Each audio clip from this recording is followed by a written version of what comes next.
everyone, Casey and Brendan here to talk about week 8 of the Smash Ultimate Blog updates. And I know there was there was a huge Smash Direct, which we did talk about extensively in NVC, but today we're just going to talk about what has been posted on the blog. And the first of those is Samus, which was posted about on August 3rd.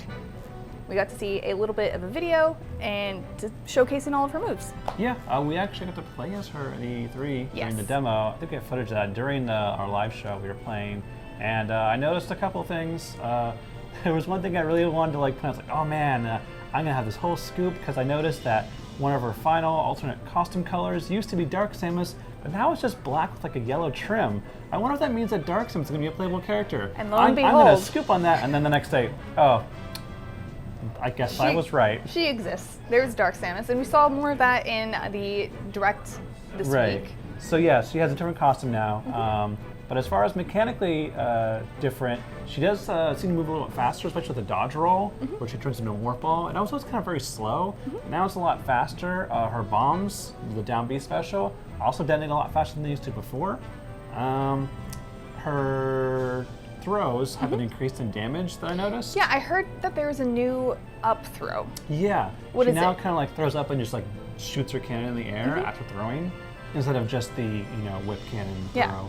Her back throw is a lot better. Do you think the up throw is better or just different? Time will tell. I mean, the numbers might change between here and now, but I like how it looks a lot better too. And of course, we've also already learned from E3 that you can now charge her B move while she's in the air. That's right. I tried it out during the demo. It was really fun. Being able to just do a combo, and as I'm falling down, start charging, then either jump away or let it charge as I fall to the ground. Yeah, so you'll be able to get off those really powerful beams a lot more often and put a lot more pressure on your opponent's shields. Right. So really good, really awesome. Anything else we need to know about Samus? The last thing is her side B, the missiles. If you do Smash B, she uses the super missile, which kind of has a slow start, but now moves a lot faster across the screen. Almost like one of her custom moves from Smash 4. Oh, I wonder if we're going to get custom moves back. Here's hoping. Yeah, I hope we do. So next up, originally from Kirby. Bummer. In Smash, you pick it up and you hold it up, and then it just detonates after 1.5 seconds. Yeah, it's kind of like that rally item from the last Smash game, where you kind of hold it up. After a while, it gets you an extra point. But while you do it, you're vulnerable. So for that 1.5 seconds, it's actually longer than you think it is. Yeah. And anybody can just smack you and Smash. knock you off. But the good thing is you don't automatically have to charge it. You can pick it up, wait for a moment when people aren't paying attention to you, and then start charging it. But if you get knocked away and it falls on the ground, it will eventually just start walking around and detonate on its own, which had happened during one of our demos. So it's a less dangerous Baba. And you can actually pick it up a lot easier. It's not going to explode on contact. Definitely but better to when it detonates, use. it's a really big radius. Yeah, and definitely better to use in 4 or 8 player smashes, one-on-one. More the merrier. They won't notice. There's no way. So next up, probably one of the most exciting announcements are the new Castlevania characters announced in the Nintendo Direct. Belmont boys. Yeah, at least Simon Belmont from the original Castlevania, and then Richter from what game was that? Rondo of Blood, I think he was first shown in, and he came back in a couple other games too as well. It's funny because as a Echo Fighter of Simon Belmont, some of their moves are actually, some are Simon's and some are Richter's, which is a cool kind of So they just have both. intertwining, yeah. Especially a lot of the melee moves. So I think the biggest thing is that they both use the Vampire Killer fully upgraded whip, which has that chain on the end.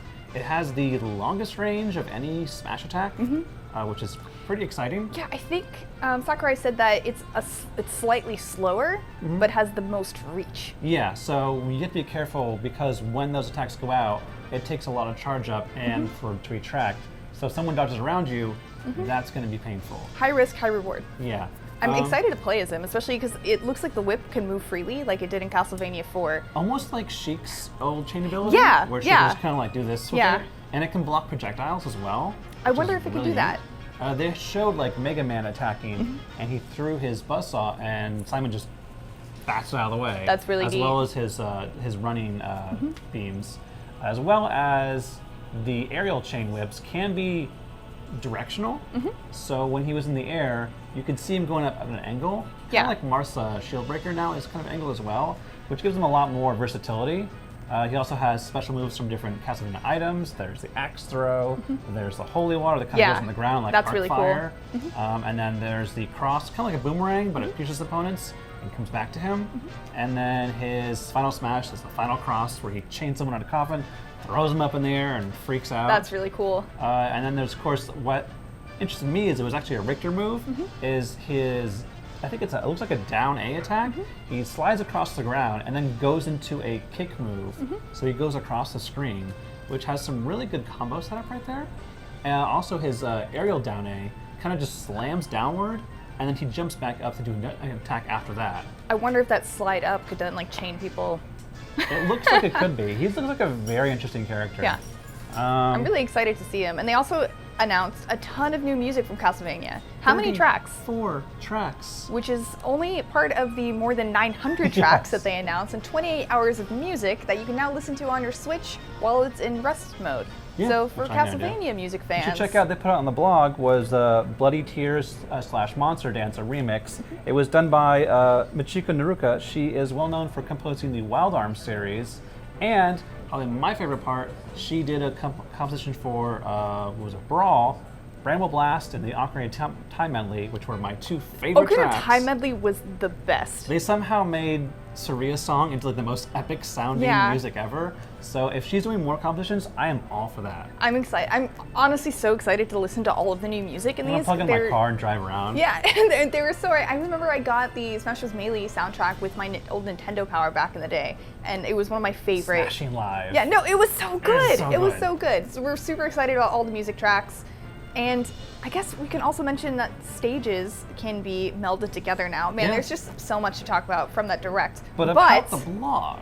But on the blog, King K. Rool from Donkey Kong. What a troll announcement that was. Yeah, I thought it was coming, but I didn't want to. I was like, oh, it's King Dedede. Nice. Nope, it's still King K. Rool.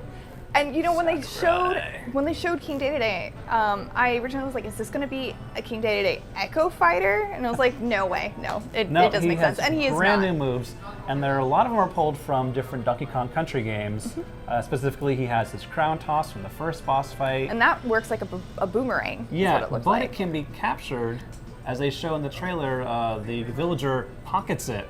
And it doesn't go back in his head. Oh no! And then he just like doesn't have it anymore. So I don't know if it regenerates. I wonder if it regenerates after time, or you have to wait for that character to get cast off. I also off. thought he was going to be a very slow character, and then I saw him scampering on all fours, and I just got freaked out. Like, no, don't do that. Like an alligator. He's really scary. He scary. Like claps his jaw and. I do like that he has his blunderbuss from Donkey Kong Country 2 boss fight, where he actually puts on a pirate hat just for the move, and not only shoots a giant cannonball out, but can then suck in either incoming projectiles like his cannonball or characters and then fire them out. That's really cool. So it's a 2-in-1 attack, which is really neat. I wonder if you can find some especially interesting combos with some of the items, like if they do more damage, like if you suck up a Bob-omb versus like a Pokeball or something. Yeah, that would be really cool. Another big thing is his, I'm assuming it's a down B, where he has his own counter with his big belly. Yeah, his golden belly. Yeah, what's interesting though is that he also seems to have a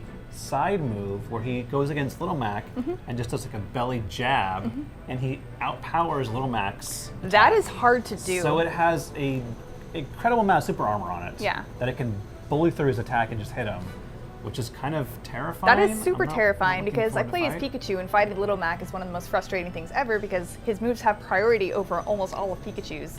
So if King K. Rool is busting through Little Mac, what hope does Pikachu have? Yeah, another thing mouse. I noticed was his up B, his recovery. He has a little helicopter that he uses in Donkey Kong Country 3, and it looks kind of like Snake's Cypher recovery, where he kind of just like starts to go and goes really up high, and then it just kind of ends.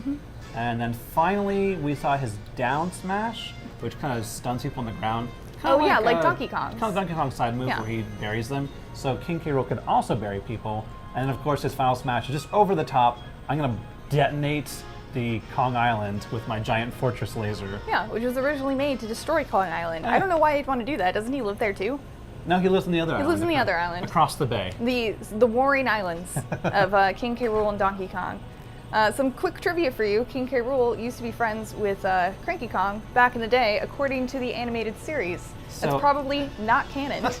So it is canon. What's kind of funny is I found a tweet from one of the original Rare developers, still works there, Greg Mails, and he tweeted after this Direct, I never expected old K. Rool to make it out of DKC, let alone in Smash Brothers nearly 25 years later. Maybe I should have spent a bit more than 5 minutes coming up with this rubbish name. Slightly rubbish name. And he actually showed a list of all the things they were going to call the characters. Oh my gosh. And King K. Rool was almost called Commander K. Rool with a K. And now we have a king. So the more you know. I think don't it's think better than rubbish. king. I like King K. Rool. Yeah, I don't know what the K stands for. What does the K stand for? They're all the Kremlin. Kremlin? King Kremlin Rool? They're all Kremlins. King Crocodile Rool. That's not his name. Don't listen to me at all. Listen to Brendan. So I guess that's all about it for the blog updates. If you want to for week 8, yeah. For week 8, if you want to know more about all of the updates and the Smash Direct and our reactions and Luigi dying and Mimikyu and Rathalos, definitely check out the NVC podcast, which is going up. It should be up now, actually. You can find it on YouTube at IGN.com. So thank you so much for watching, and for more on Smash and Nintendo, keep it here at IGN. See ya.